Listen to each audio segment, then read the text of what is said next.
Welcome to today's high-yield deep dive on the principles and protocols of lower limb amputation. If you're a resident gearing up for your FRCS plastic surgery board exams, you are in exactly the right place. Absolutely. We are jumping straight into the action today. No wasted time, no long introductions.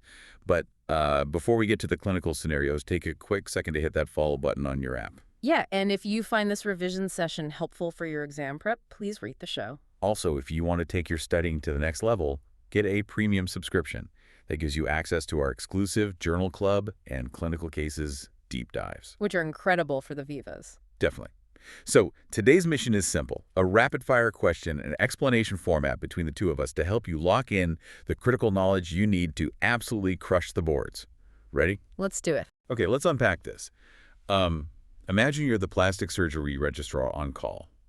A massive trauma rolls into the emergency department. It's totally chaotic.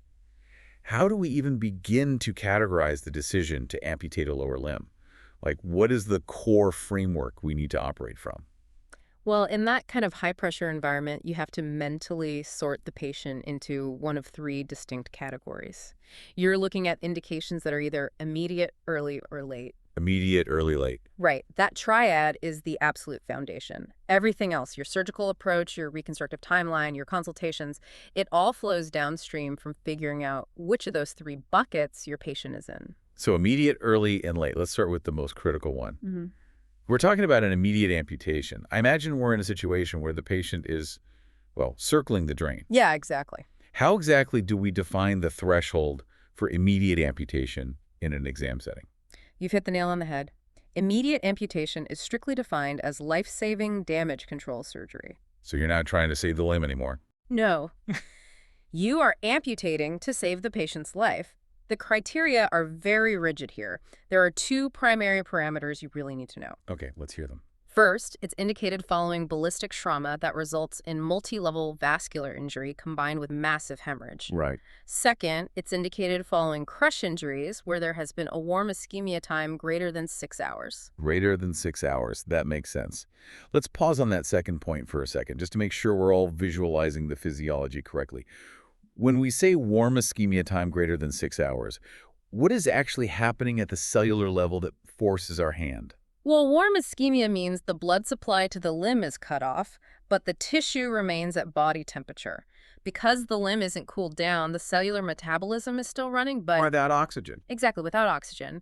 And muscle tissue is incredibly sensitive to this. After 6 hours, that muscle tissue is essentially dead. It's necrotic. And if you try to revascularize it? If you try to play the hero and revascularize that limb after 6 hours, you trigger a massive reperfusion injury. All the toxic byproducts of that dead potassium, myoglobin, lactic acid. They just flush right back into the systemic circulation. Yes, and that triggers systemic inflammatory response syndrome, renal failure, cardiac arrhythmias, and potentially death. So we amputate to prevent that toxic wash from killing them. How does this high-stakes environment change our actual surgical approach in the trauma bay? Because as plastic surgeons, our instinct is to meticulously reconstruct and, close the wound. It is a massive mental hurdle for a lot of surgeons. In these immediate scenarios, you have to adopt what's known as the military paradigm. A military paradigm. Right. Under this paradigm, all your standard rules of neat, aesthetic reconstructive closure are completely abandoned. You're performing a radical debridement, getting rid of the dead and unsalvageable tissue. Okay. But the critical rule is this. You do it without planning the closure of the stump initially. You deliberately leave the wound open. Wait, leaving a massive amputation stump open? That feels so counterintuitive to everything we're taught about preventing infection. Why is that the standard protocol here? Because your single greatest anatomical priority in that specific moment, aside from stopping the bleeding, obviously, is to preserve as much length of viable tissue as physically possible. Let's see. If you try to formally close the stump right then and there, you will invariably have to cut away more bone and healthy soft tissue just to get your skin edges to meet without tension. So you're sacrificing vital limb length just for the sake of a neat closure. Exactly. So you leave it open, get the patient to the ICU to stabilize, and let the tissues declare themselves. Precisely. You return to the operating theater 48 to 72 hours later for definitive management.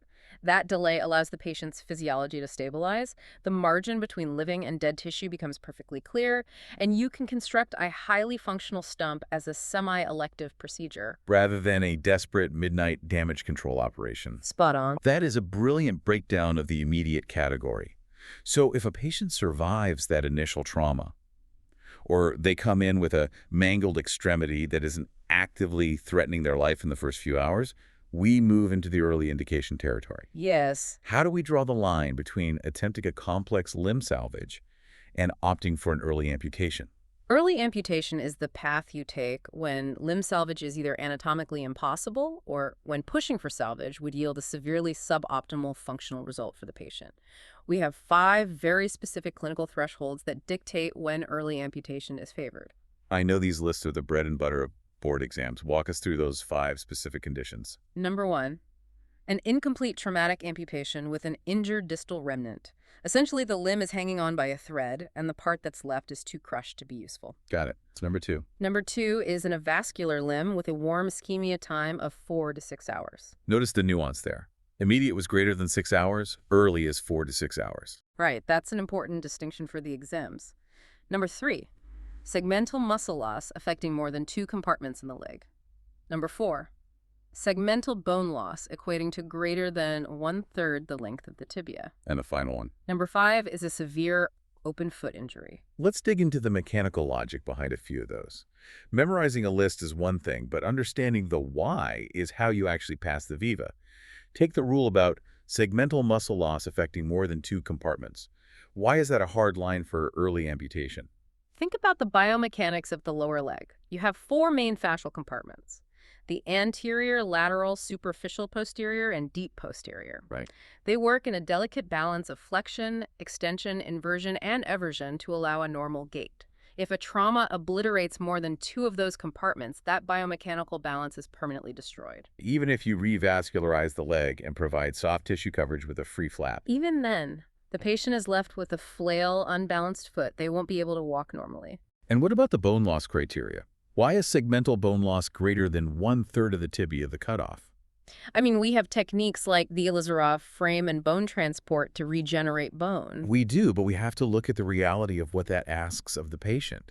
Regenerating more than 1/3 of the tibia requires massive bone grafting or a frame that moves bone a millimeter a day for months on end. That's a huge burden. It is. The infection risk is astronomical. The non-union rate is incredibly high. You're asking the patient to endure potentially dozens of surgeries over 2 or 3 years. And frequently, after all that suffering, the bone still doesn't heal properly. Which brings us perfectly to the third category, the late indication. If we ignore those 5 early criteria, if we try to be the hero and salvage a limb with massive bone and muscle loss, we run the risk of pushing the patient into a late amputation. Yes. What does that actually look like for the patient? It's the tragedy of trauma surgery. Late amputation is defined as an amputation performed after a prolonged period of failed limb salvage. So they've been through the ringer. By the time you finally amputate, the patient has spent months or years in and out of the hospital. They have endured chronic infections, multiple flap surgeries, immense psychological trauma. And they're often left with a stiff, useless, and incredibly painful limb that they cannot put any weight on. Exactly. So the entire goal of establishing those early criteria is to spare the patient from that exact nightmare. Yes, the literature is unambiguous here. Early amputation consistently yields better functional results than late amputation. Early decision-making isn't about giving up. It's about recognizing reality and getting the patient into a prosthetic and back to their life as quickly as possible. Let's pivot to the surgical anatomy of the amputation itself. When we do make the difficult call to amputate, the level at which we cut is absolutely vital. Crucial. We're usually debating between a transtibial, which is below the knee, and a transfemoral, which is above the knee. Why do trauma and plastic surgeons fight so incredibly hard to preserve the knee joint? It all comes down to the physiological cost of walking. The energy expenditure required to mobilize on a transtibial stump, where the patient retains their native knee joint, is significantly lower than the energy required to mobilize on a transfemoral stump. Because when you lose the knee, you lose the primary lever arm of the leg. Right. The hip musculature has to work overtime to swing the entire prosthetic leg forward. So for a young athletic patient, Maybe they can handle that extra energy demand.